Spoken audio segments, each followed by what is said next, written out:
Lakhtar APMC ખાતે 1600 પ્રતિમણ ટેકાના ભાવે તુવેરની ખરીદીનો પ્રારંભ। સુરેન્દ્રનગરના લખતર રેલવે સ્ટેશન રોડ ઉપર આવેલ નામદાર ઠાકર સાહેબ શ્રી કરણસિંહજી માર્કેટિંગ યાર્ડ લખતર ખાતે ટેકાના ભાવે તુવેરની ખરીદીનો પ્રારંભ કરવામાં આવ્યો છે। મળતી વિગત મુજબ લખતર એપીએમસી ખાતે સરકાર દ્વારા નિર્ધારિત Guj Agro Fresh Consortium Producer Company Limited agency દ્વારા 1600 પ્રતિમણ ટેકાના ભાવથી લખતર એપીએમસીના ચેરમેન કર્મદીપસિંહ ઝાલાના હસ્તે વિધિવત રીતે તુવેરની ખરીદીનો પ્રારંભ કરવામાં આવ્યો હતો, જેમાં તુવેર વેચાણ કરવા માટે અત્યાર સુધીમાં લખતર તાલુકાના 1058 જેટલા ખેડૂતોએ રજીસ્ટ્રેશન કરાવ્યું હોવાની માહિતી પ્રાપ્ત થઈ હતી।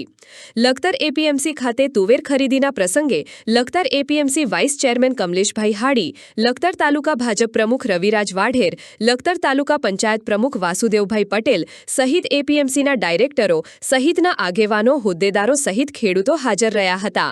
રિપોર્ટ દર્શન મિસ્ત્રી, લખતર।